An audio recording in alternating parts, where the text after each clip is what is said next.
Hey VC, it's Mazzy here. Good morning.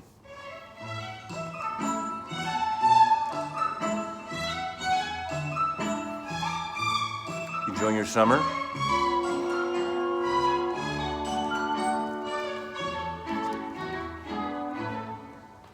Hello, mother.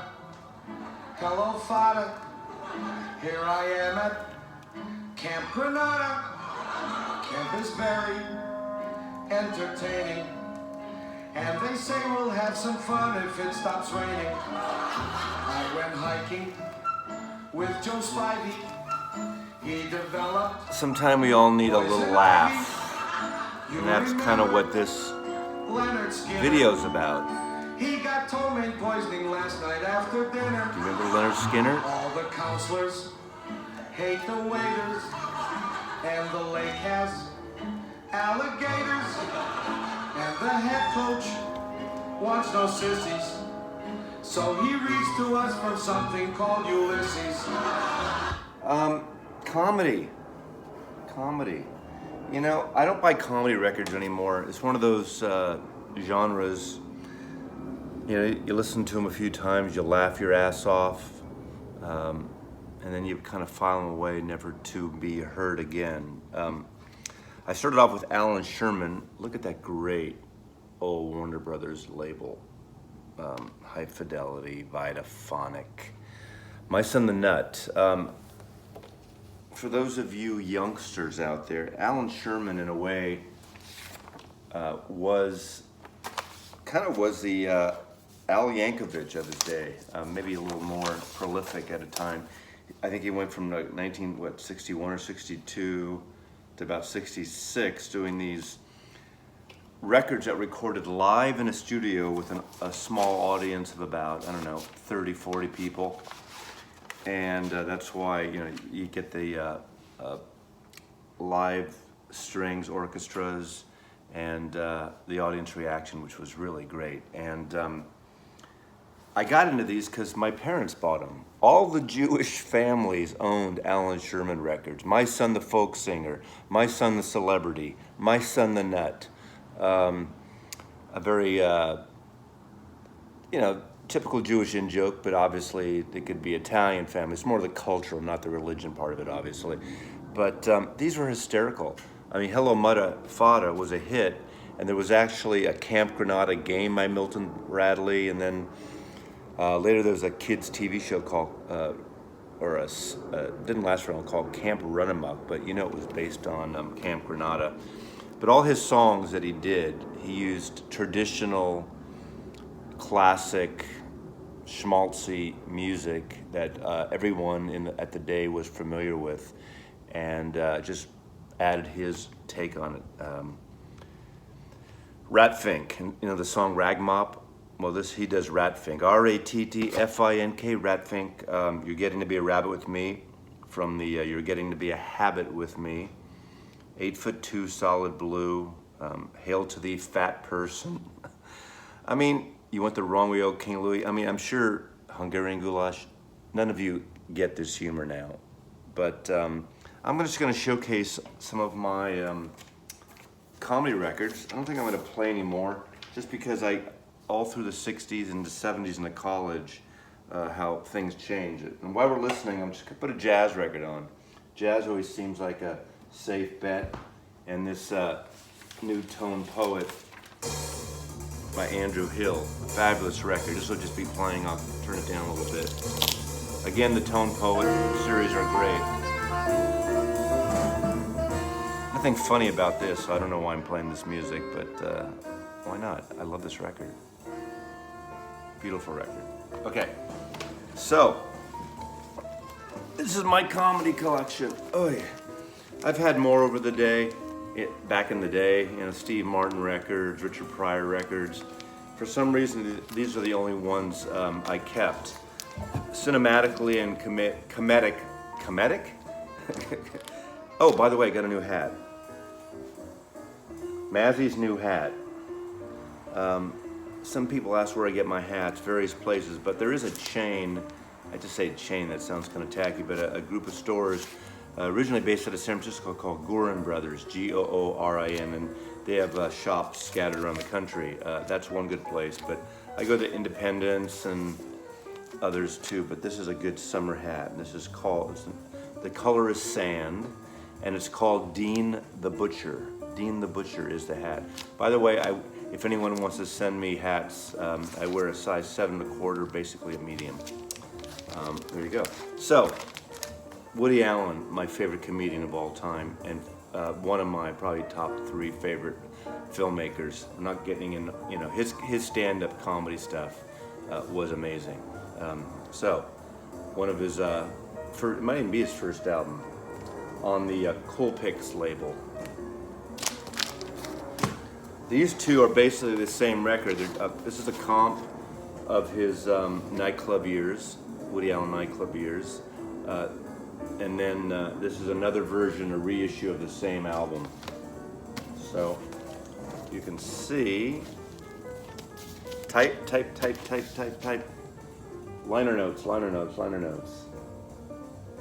But very funny. I mean, if you want to hear a great story, a great stand-up, the Moose, Woody Allen's Moose stand-up routine. So search out the Moose and check it out.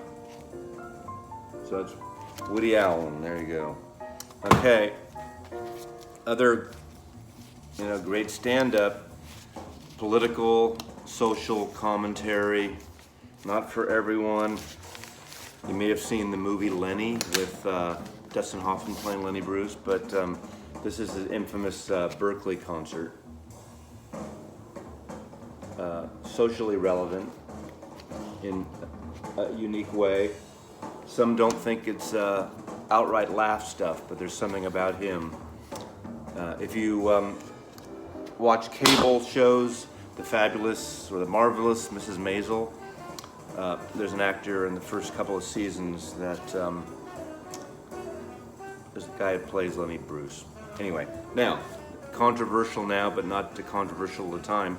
This is a record a friend gave me for my bar mitzvah, and it was only his music record, not one of his stand-up, but we did have all his stand-up records. But Bill Cosby, Silver Throat, which is kind of ironic based on recent or ongoing history, but he has Little Old Man, which is a great version of this. But he's a full band here, but it's a great cover, and his records, Why Is There Air, Noah, is one of his famous stand-up routines he did way back in the day, which is pretty funny in the day. You know, obviously now it's easy to go back. You know, not usually one that all of a sudden I want to rewrite history, and you know, if I like somebody's art, but I don't want to get into that because I get the comfort level or the uncomfort level too. But anyway, got this from my bar mitzvah, 1967. It's funny, the friend that gave me 3 albums for my bar mitzvah. He gave me this album, Surrealistic Pillow by the Jefferson Airplane, and Bobby Gentry's Ode to Billy Joe. Kind of 3 different genres at the time. Okay, again, in college, this was a big album we played in college in the dorms. I didn't live in a dorm, but apartments, but went to my friends, A Child's Garden of Grass. This is one of those records that goes through the history of marijuana, physical effects, creativity. Again, this is right during the period of counterculture. 1971 this came out. So I think I actually bought it when I lived at home and I played it. Hey, being in San Francisco, it was a cool thing. My parents didn't, oh, this is interesting. This is my copy, and look what, talk about, I had no idea, I haven't opened this record probably in 40 years. That was a bumper sticker from probably 73 or 74, Proposition 19 to legalize marijuana. Amazing. That was what, 40 years ago, almost 45 years ago or something. That bumper sticker, and it took that long. It's funny, California just, was it last year before, legalized marijuana? I'm in Seattle now. Washington, we in Colorado and Oregon, it's been 5 years. To all you states that don't have it, it's no big deal. The first 2 years I moved here, everybody who visited me wanted to go to a pot store. They wanted to go to a pot store and buy pot or edibles, things like that. They would bring them home here to my place when they were staying here for a couple days. Of course, they wouldn't use them all, so I'd had a drawer full of their leftover stash. But looking back on these this record wasn't very funny. I think the premise of you had to be stoned to listen to it. And initially, obviously, I wasn't getting stoned then, but I guess I should meditation, eating food, listening to music, making love, physical and intellectual games. Those are all different tracks on this album, but it's considered a comedy album. I guess some of these would merge into the whole spoken word thing too, so not just outright, guffaw laughs. So, okay.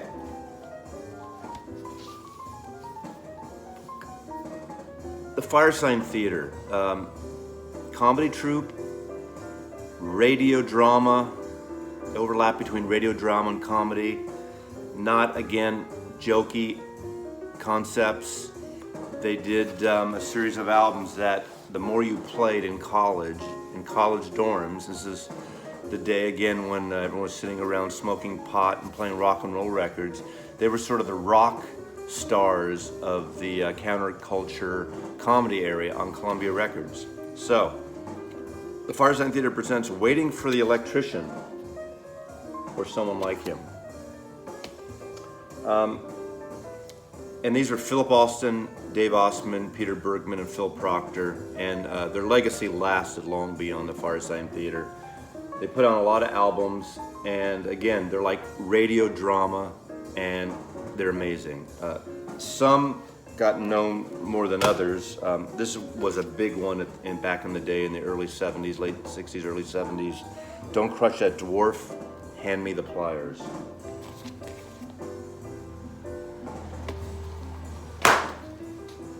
I think we're all bozos on this bus, so it's all about the counterculture of the time.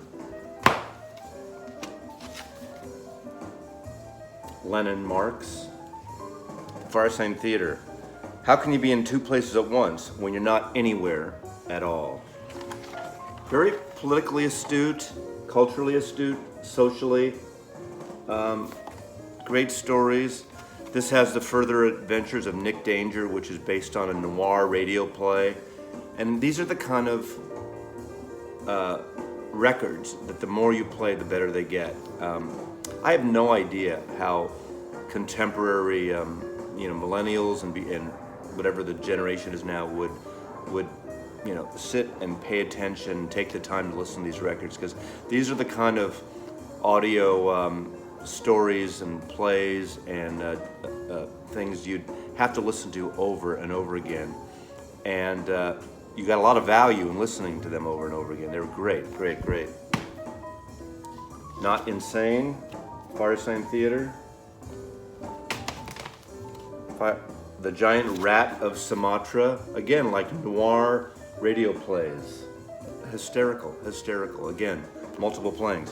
Now, this one came out, what was this, 1974, and for whatever reason, Everything You Know Is Wrong. This was my favorite, and my buddies and I played this every day in the record store. When we had the record store in San Francisco, this is one of those records we'd play. People would walk in, buying records, and this would be on. They had no idea what was going on. We were cracking up. Everything You Know Is Wrong. Dogs Flew Spaceships. The Aztecs Invented the Vacation. Men and women are the same sex. Everything You Know Is Wrong. Firesign Theater. There's a whole thing about Rebus Canibus jumping that big hole on his motorcycle, which was a play on the time of Evel Knievel. But great, and a great Bear Whiz beer commercial. In fact, I should probably, you want to hear this stuff, right? I guess I can play it. Oh no, these are one of these things that are not banded, so forget it, I can't play. I'm not going to search for it for you, but sorry. All right, in the next world, you're on your own. Firesign Theater. Okay, the Grimms. And I have a few version of the Grimms, and basically, with this is Neil Innes, as you know, who Neil Innes worked with the Bonzo Dog Doo Dah Band, and is also one of the Ruddles. He wrote all the music. and Mike McGear, Paul McCartney's brother, Roger McGough. So it's basically the comedy troupe that Mike McGear and Roger McGough had, and just British comedy. So I'm really a British comedy fan. Again, the Grimms. You know, all the stuff plays off on Spike Lee. Now, one of the big selling records, really before my time, I mean, in terms of getting it back in the day, was Stan Freberg, very dry satirist who did the United States of America, kind of celebrating Thanksgiving. Not, again, outright guffaw thing, but a classic in its time, and kind of a really wonderful overview, a little bit cynical, but in a funny way, of the Americans and Native Americans and the history and the first Thanksgiving. Really cool. Now, what changed my life too, almost like the Beatles in a weird way, in 1970, was when I started picking up Monty Python records. I picked one up in a store, not used, but a promo I got, and I just fell in love with these guys. Then NPR or PBS started broadcasting Monty Python, and I knew all these bits by heart. I'm a big Monty Python fan. Obviously now it's history, 50 years later. They've celebrated their 50th. But anything Monty Python, I would pick up. This is great. I think this might have been the first one. Another Monty Python record, basically a traditional classical record. They crossed it out. Hysterical. You know the sketches. The funniest joke in the world, the penguin, the cheese sketch. I'm not going to rattle them off. Monty Python's Contractual Obligation album on Arista Records. This is Matching Tie and Handkerchief. It was an import only. On famous Charisma Records. Well, I'm not going to show labels, but another great record. Rutland Times. This is where the Ruddles started. Neil Innes, Eric Idle, Dirk McQuirkley, and Ron Nasty from the Ruddles. Ruddles should be in this section. I have a lot of other records I don't keep in comedy that are really crossover comedy stuff. But this is the thing about Rutland. It's kind of like joking about the suburbs outside. Any neighborhood, pick your kind of jokey suburb. And no offense to those of you who live in jokey suburbs, but and this is where it had the first little taste of the Ruddles and Ruddles for Sale. And that begat the record and the mockumentary, The Ruddles, way before Spinal Tap. That's the first one here, in terms of rockumentaries. Martin Mull, you know Martin Mull, comedian, actor, guitar player, live album with his famous furniture. Great record, really funny. He sings songs, talks, jokes. Really good. Basically, I kept the records that a little more culturally interesting. Now, you all know National Lampoon, Radio Dinner, one of the best takeoffs on John Lennon. Oh, come on, you gotta hear this. On John Lennon, which they took exactly from his Lennon Remembers Rolling Stone interview. And let's see if we can find it. This is hysterical. It's called Magical Misery Tour.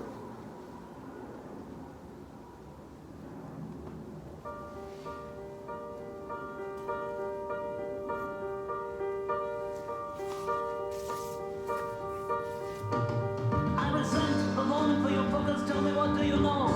A lot of faggot middle-class kids wearing long hair and trendy clothes. Look, I'm not your fucking parents, and I'm sick of upside hippies coming knocking at the door with a fucking peace symbol. Get this fat fast. I don't know your fuckers anything, and all I got to say is fuck you.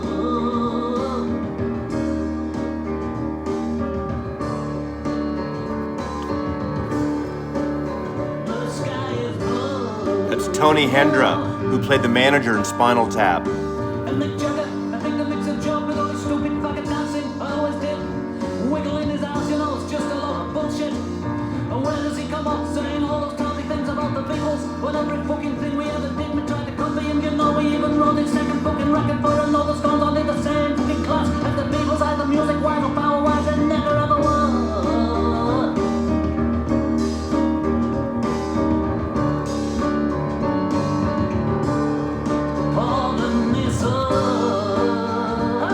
Christopher Guest is all over this. National Lampoon Radio Hour. These guys basically came out of the magazine, and a bunch of them did this in Chicago, almost like an off-Broadway show, part of SCTV. Well, actually, not SCTV, but and they did it. It's basically Lemmings, a parody of Woodstock, which all the people like Gilda Radner. This is before Saturday Night Live. Gilda Radner, John Belushi, Chevy Chase. Incredible parodies of James Taylor, Joan Baez, David Crosby. It's basically as if you're at the Woodstock festival, but it's Lemmings.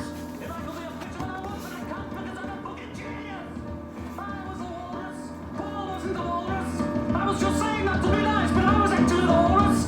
Even that rubbish he's been singing. This man was an animal. A fucking stupid middle class pig. I won't let fucking animals like that near me. Your guys are supreme intellectual. I'll tell you why nobody likes her music. Because she's a woman and she's oriental, that's why. Well, I am the one. They're trying to crucify me. Genius is pain. Genius is pain. Genius is pain. Genius is pain. Genius is pain. Genius is pain. Genius. If you know the first John Lennon Plastic Ono band, this is right in there. This is a great arrangement. Lastly, not comedian, and I don't know, I put these because they're most spoken word jazzy. Ken Nordine word jazz. You need a Ken Nordine word jazz album. Really serene, psychedelic, surreal psychedelic, excuse me. And just little tone poems in a way that tell these wonderful stories with jazzy musical backgrounds. I've seen a lot here on the VC. A number of people show Ken Nordine, who died. You know his voice. He did a lot of the Levi's commercials back in the 70s. Did a couple albums with Jerry Garcia and David Grishman, which are wonderful. But anyway, Mazzy loves you, and Mazzy thanks you for watching this. And you know, I realized I wasn't funny. A comedian, and I wasn't funny. Comedy records, I wasn't funny. Mazzy loves you.